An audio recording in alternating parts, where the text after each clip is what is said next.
자, 오늘은 비알레티의 뉴 브리카라는 모카포트를 가지고 왔습니다. 지금 상당히 많이 이제 커피를 내려봤는데, 일단 만만하게 보고 덤빌 건 아니다. 얘는 일종의 과학장치예요. 기기장치. 아날로그 감성의 기기장치.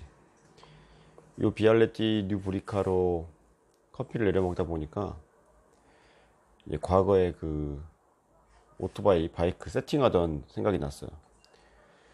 지금이야 이제 그 연료를 분사하는 방식들이 다 인젝션으로 바뀌어서 이제 전자 장비가 개입을 많이 하는데, 과거의 오토바이는 이제 카부레터라고 해서 뭐 대기압과 뭐 부압, 그러니까 엔진이 빨아들이는 이제 부압과 막 이런 것들이 어떤 조합이었거든요. 근데 요거를 만지다 보니까, 커피를 내려 먹다 보니까, 이게 어떨 때는 크레마도 잘 나오고 맛도 굉장히 괜찮은데, 어떨 때는 맛이 쓰고 크레마가 안 나오고 뭐 이렇게, 그러니까 쉽게 말하면 이제 커피를 좀 실패하는 거죠. 내가 원하는 맛이 안 나오고. 이렇게 이제 몇 번, 지금 한 일주일 사용했나, 상당히 사용해 보면서 일단 쉽게 덤빌 녀석은 아니다, 맛이 일정하기가 쉽지 않다. 그래서 이제 그거에 대한 설명들을 좀 해볼까 합니다. 첫 번째, 이제 이거는 구조를 좀 알고 있어야 돼요. 이 구조를 좀 알고 있어야 됩니다. 일단은 얘가 이제 물의 양이 중요하기 때문에, 물의 양이 얼마나 중요했으면 요 안에 이제 물의 양을 측정할 수 있도록 이렇게 안에 눈금이 있고요. 그 물의 양을 맞추는 게 좋고, 이렇게 하면 이제 에스프레소 잔으로 2잔 정도가 나오는 겁니다. 현재는 2잔 거예요. 그 물의 양이 굉장히 중요하기 때문에 이제 물을 받고, 이 물을 여기 탱크에 담아서, 보일러? 아무튼 탱크에 담아서 넣고, 요 컵을 넣고, 컵에 분쇄한 커피를 넣고, 뚜껑을 닫고 물을 끓이면 이제 커피가 만들어지는 건데, 원리는 대략 이런 구조예요. 여기 이제 밀폐형이죠. 밀폐가 되고, 여기에는 분쇄한 커피가 들어가 있고, 아래에서 물이 끓으면 안에 있는 이제 공기 때문에, 공기가 이제 물을 밀어내겠죠. 근데 물이 들어갈 구멍이 여기밖에 없어요. 물이 이쪽으로 들어가는 겁니다. 이렇게 씌워놨을 때. 그리고 여기 이제 커피가 있으니까 물이 올라오겠죠. 물이 올라오면서 여기로 이제 그 커피를 우려낸 물이 올라가는데, 위에서는 또 얘 밸브가 막고 있어요. 막고 있으니까 올라오고 싶어도 올라오지 못하겠죠. 자연스럽게 압력이 올라가는 겁니다. 설명한 것들에 따르면 뭐 2기압까지 올라간다고 하더라고요. 그러면 이제 이게 압이 올라가면, 압이 올라오면서 얘가 들리는 거예요. 들려요. 이렇게 움직이게 돼 있죠. 들리면서 요 아래쪽으로 이제 고압으로 추출된 에스프레소가 나오게 되는 겁니다. 이해가시죠? 그래서 몇 가지 중요한 점이 있어요. 이게 일종의 압력밥솥처럼 압력 탱크라서, 당연히 압이 과하게 차고 기능상의 문제가 생기면 폭발할 수 있는 거죠. 그래서 여기 보면은 이제 릴리브 밸브라고 해야 되나, 릴리스 밸브라고 해야 되나, 그런 밸브가 있어요. 너무 고압으로, 뭐 그럴 일은 없겠지만 거의 없을 거예요. 너무 고압으로 압력이 찰 경우에는 여기 빠지면서 이렇게 왔다 갔다 하죠. 칙 하면서 이제 압을 배출하는 구조로 되어 있습니다.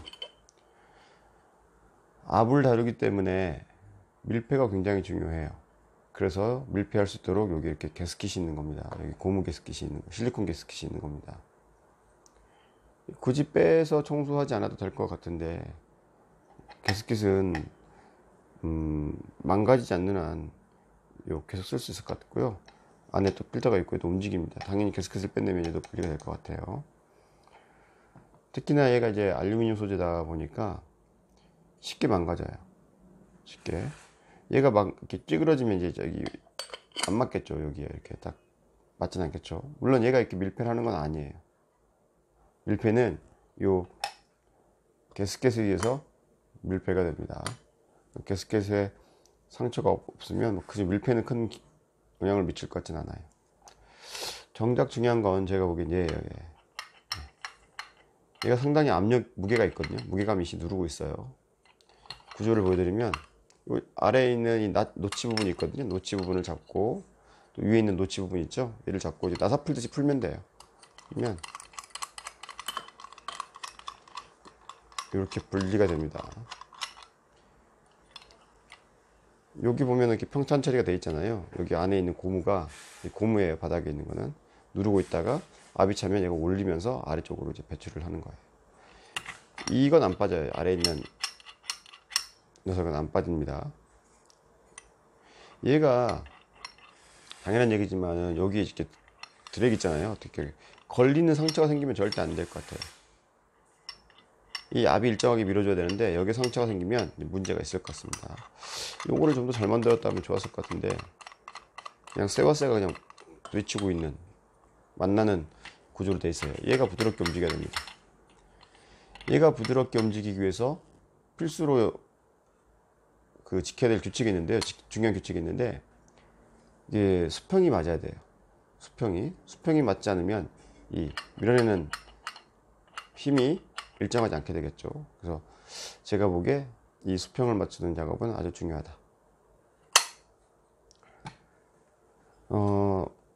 이 커피가 이 브리카 사용하면서 성공하느냐 마느냐는 뭐가 결정하는 거냐면 첫 번째는 물의 양, 두 번째는 이제 빈의 양, 분쇄도랑 빈의 양, 세 번째가 요 압력추, 그리고 열을 좀 천천히 가하는 거, 이렇게 아무튼 막 중요한 것 같아요.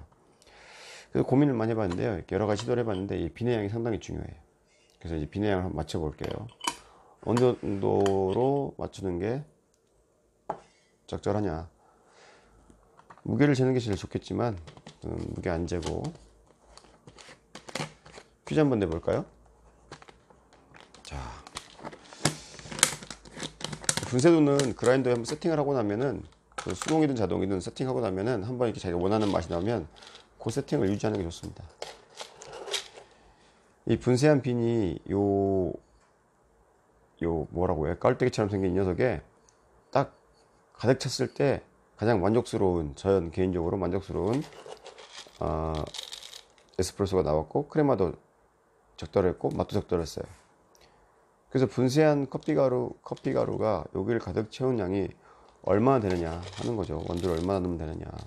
저는 한 이렇게 한번 넣어볼게요. 커피는 코스코에서 파는 스타벅스 뭐였더라? 레베카 베로나였습니다. 카페 베로나. 보시면은 제가 이제 원두를 이렇게 채웠잖아요. 가득 채우지 않았어요. 이렇게 가득 채우지 않았는데 얘를 갈면 어떻게 할까요? 양이 부족할까요? 남을까요? 퀴즈. 자, 여러분 한번 답해보세요. 양이 남을까요? 부족할까요? 눈치챘겠지만 부피가 증가합니다. 맨 처음에는 어떻게 생각했냐면은 이 빈틈이 많으니까 부족하지 않을까? 라고 생각했는데 이제 이 훌빈의 밀도가 높잖아요. 그리고 얘를 분쇄하게 되면 밀도가 낮아지는 겁니다. 다시 말하면 이제 질량은 그대로인데 부피가 증가하게 되더라고요. 대략 1.12배 정도 증가를 해요. 요걸 잘 못 맞추시겠다 싶으신 분들은 좀 많이 갈아내서 많이 채워서 많이 갈고 가득 채우고 이렇게 깎아내는 게 바람직한 것 같아요. 양이 부족했을 때 그 에스프레소 추출되는 게 만족스럽지 않았습니다. 크레마도 안 나오고요. 그래서 분쇄는 좀 많게 하시고 채운 다음에 깎아내는 방식으로 얘를 채우는 게 맞다. 자, 저는 살짝 많이 했어요. 보통 때는 이거 좀 적게 하거든요. 보시면은 화면에 보일지 모르겠는데 높이가 이렇게 넘치지 않게 그리고 약간 부족하게 한번 갈아 보겠습니다. 자, 화면은 잘 안 보일 것 같은데요. 물의 양은 딱 요 안에 있는 눈금에 정확히 맞췄어요. 물의 양이 중요하기 때문에. 그리고 마찬가지지만 물의 양을 잴 때도 요 컵의 수평이 굉장히 중요합니다. 수평에 따라서 물의 양이 적을 수도 있고 많을 수도 있겠죠. 이렇게 되면은 물이 적어 보이기 때문에 더 많은 물을 넣을 거고, 이렇게 기울이면 물이 많다고 해서 물을 덜어내기 때문에 적게 넣겠죠. 수평이 굉장히 중요하다. 물 부었으니까 이제 커피를 갈아 볼까요? 자, 커피를 채웠어요. 저는 하리오 핸드밀을 사용할 거고요. 이렇게 이 드립으로 먹을 때보다 에스프레소를 했을 때 원두 사용량이 훨씬 적습니다. 보통 드립할 때는 이 정도면은 한 잔 내리는 정도거든요. 근데 일단 그 에스프레소를 하면은 그 2잔 정도의 분량이 나옵니다.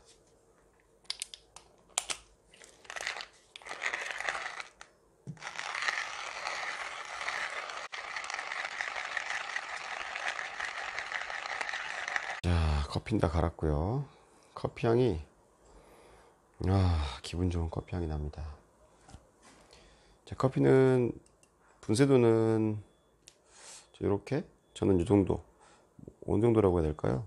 정말 그 일반 소금 정도, 설탕같이 곱진 않고요. 소금 정도의 굵기. 이거는 시행착오를 겪을 수밖에 없어요. 본인의 어떤 입맛에 맞는 분쇄도가 나올 때까지 갈아보셔야 되고, 이렇게 저렇게 해보셔야 되고요. 저는 그 세팅을 이제 맞춰놓고 이제 그거 갈고 있습니다. 커피는 여기 깔때기에 그 약간 넘치게 해서 깎아내면 정확하게 질 수 있습니다. 정확하게. 아무튼 높이를 딱 맞추는 게 좋다. 전 조금 많이 갈았잖아요. 여기 템핑해서 이렇게 쳐넣지는 않을 겁니다. 깎아낼 거예요.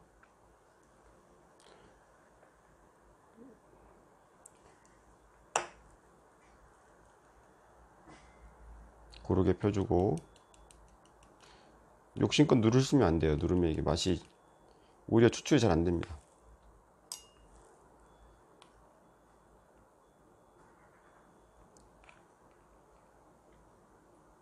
딱 높이 맞춰서. 이게 어떻게 보면 일종의 과학이라니까요. 이렇게 만만하게 보고 덤빌 게 아니에요.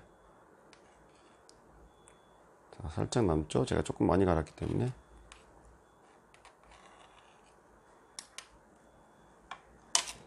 일단 커피를 이렇게 내려 마시기 시작하면서 확실히 그 커피 사 먹는 비용은 확실히 줄었고요. 하루 2잔씩 사 먹던 비용이 주니까. 그리고 일단 자기 입맛을 알게 됐어요. 커피 맛에 대해서 좀 더 좀 조예가 깊어졌다고 해야 되나? 이렇게 하면 이런 맛이 나는구나, 저렇게 하면 저런 맛이 나는구나, 이런 거 있잖아요. 그리고 아무래도 이렇게 바로 갈아서 바로 마시기 때문에 이 커피의 맛도 훨씬 뭐라고요? 직접적으로 느껴진다고 해야 되나요? 그리고 이제 원두를 고를 때부터 이제 그 커피 맛을 기대하게 되는 뭐 이런 거. 아무튼 이 소소한 재미가 있습니다. 재미도 있고, 아무튼 좋아요. 저는 아주 만족하고 있습니다. 이 커피 라이프에. 홈카페라고 하나요? 홈카페라고 거창하죠. 뭐 이런 거 쓰는데 홈카페란 말 쓰기 그렇잖아요. 자, 이제 한번 커피를 내려볼게요. 잠글 때는 이게 이제 기계가 일정하기는 그런데 이게 주물이에요. 주물이기 때문에. 주물인데 깎았나? 한번 볼까요? 주물인데 깎았나? 아무튼 이게 주물이다 보니까 거의 비슷해요. 공산품의 특징이 있습니다. 저는 요 주둥이가 요 밸브에 올 때까지 뚝 잠그면 거의 타이트하게 잠기더라고요. 이제 한번 가열 한번 해보겠습니다. 저는 제일 중요하게 생각하는 게 이 수평이에요. 수평을 맞추는 게 제일 중요하다고 생각하고요. 저희는 공교롭게도 이 불판이 요 아랫부분에 맞지 않아서 요 철망을 사용을 했고요. 홈 안 나죠. 그래서 지금 요 브리카를 위한 조그만 버너를 구입할까 생각하고 있고요. 여하튼 수평을 맞추는 게 제일 중요합니다. 요 무게추를 압력으로 해서 밀어 올려야 되기 때문에 그게 제일 중요하다고 생각하고 있고, 열은 천천히 가는 게 좋습니다. 천천히 가고, 그리고 이제 압력밥솥처럼 칙 하고 나올 때 너무 오랫동안 불을 켜지 않고 이제 꺼주는 거. 불은 천천히. 뭘 봤냐면 손잡이 쪽에 열이 오는지 한번 확인해 봤어요. 천천히 한번 기다려 봅시다. 1분 정도.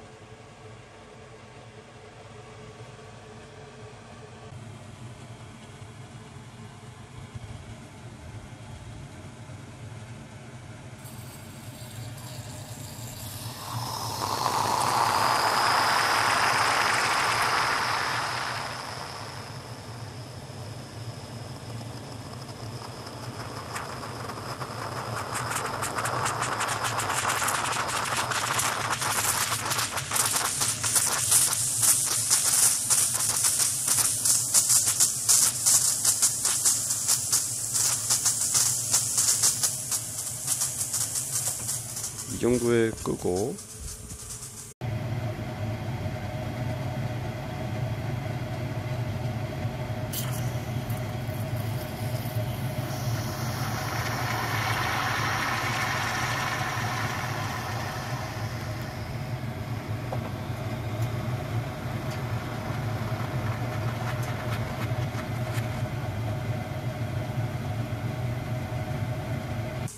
예를 들면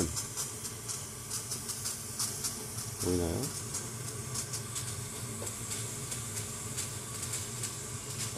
이렇게 커피가 추출이 됐습니다. 만족스럽게 나왔나요? 저는 이제 즐겁게 마셔보겠습니다. 자, 이제 커피는 다 내렸고요. 저는 한 잔은 두 잔이니까 한 잔은 설탕 한 스푼 넣고 에스프레소로 해서 마시고요. 그 다음에 남은 한 잔은 이렇게 컵에 출근 전에 이렇게 아이스 아메리카노를 만들어서 이렇게 냉장고에 넣어뒀다가 한 잔 마십니다. 무슨 샷잔 이런 거 없어요. 저는 그냥 제가 얼마나 실용주의자인지 그냥 바로 나오네요. 여기까지입니다.